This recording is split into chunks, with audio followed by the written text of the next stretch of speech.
नमस्कार,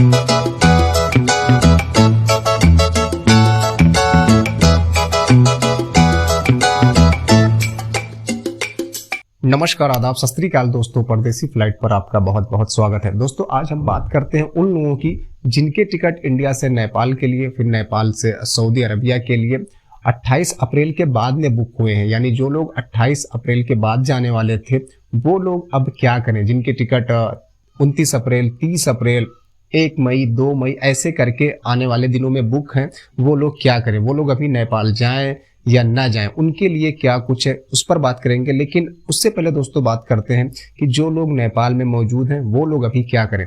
तो बहरहाल जो लोग नेपाल में मौजूद हैं उन्हें किसी भी तरह से घबराने की या परेशान होने की ज़रूरत नहीं है, क्योंकि भारत की एम्बेसी के द्वारा साफ बोला गया है कि जो भी लोग नेपाल में मौजूद हैं तीसरे देश जाने के लिए, उनके लिए नेपाल के अधिकारियों से, नेपाल की अथॉरिटी से बात किया गया है भारतीय एम्बेसी के द्वारा। भारतीय एम्बेसी नेपाल के अधिकारियों के संपर्क में है। तो इस भरोसे के बाद से हम कह सकते हैं कि जो लोग नेपाल में मौजूद हैं, पाबंदी से पहले जो लोग नेपाल में आ चुके हैं, उन्हें जाने में किसी भी तरह से पूरी उम्मीद है कि कोई दिक्कत नहीं होगी। तो उनको किसी भी तरह से परेशान होने की जरूरत नहीं है। जो लोग नेपाल में पाबंदी से पहले आ चुके हैं तो बहरहाल वो कतई परेशान ना हो। अब बात करते हैं उन लोगों की जिनके टिकट आने वाले दिनों में है। जो लोग आने वाले दिनों में नेपाल जाने वाले थे वो लोग अभी जाएं या ना जाएं। क्योंकि एक सज्जन है नसीम सिद्दीकी, उन्होंने एक सवाल पूछा है कि भाई मेरा 1 मई को दिल्ली से काठमांडू और 16 मई को काठमांडू से जद्दा के लिए टिकट था।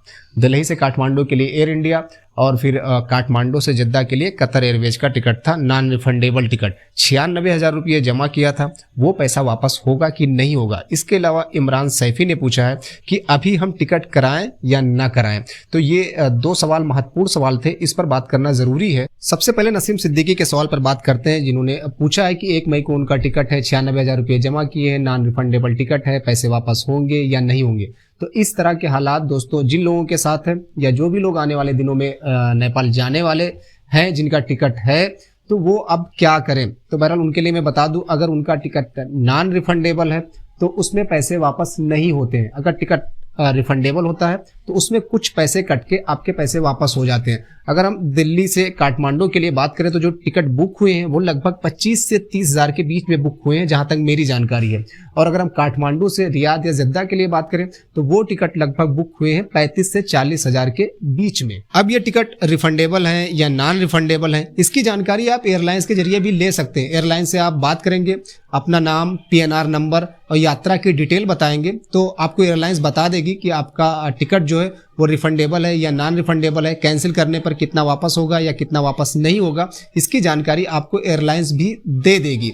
बहरहाल जो जरूरी बात ये कि अगर आपको अपना पैकेज कैंसिल करने में, अपनी यात्रा कैंसिल करने में लगभग 50 से 60,000 का नुकसान हो रहा है तो फिर पैकेज को कैंसिल करने का कोई फायदा नहीं है और ऊपर वाले का नाम लेकर आप नेपाल चले ही जाएं। क्योंकि 14 दिन आपको टेंशन करने की कोई ज़रूरत है नहीं। आपके पैकेज में तो 14 दिन का रहना, खाना, सारी चीज़ें इंक्लूड होंगी। इसके अलावा नेपाल कोई ऐसा देश है नहीं जहां जाकर आप फंस जाओगे। कोई आपका नेपाल का वीज़ा लगा है जो एक्सपायर हो रहा है, नेपाल में होटल बहुत महंगे हैं, रहने की दिक्कत हो रही है या खाना पे बहुत ज़्यादा खर्चा हो रहा है, तो दुबई की तरह नेपाल नहीं है जहाँ आपको बहुत भारी भरकम रकम खर्चा करनी पड़े अगर आपको एक्स्ट्रा दिन रुकने की नौबत आती है। तो बहरहाल हम सब यही चाहेंगे कि ये जो पाबंदी लगाई गई है नेपाल की तरफ से ये जल्द से जल्द खत्म हो जाए।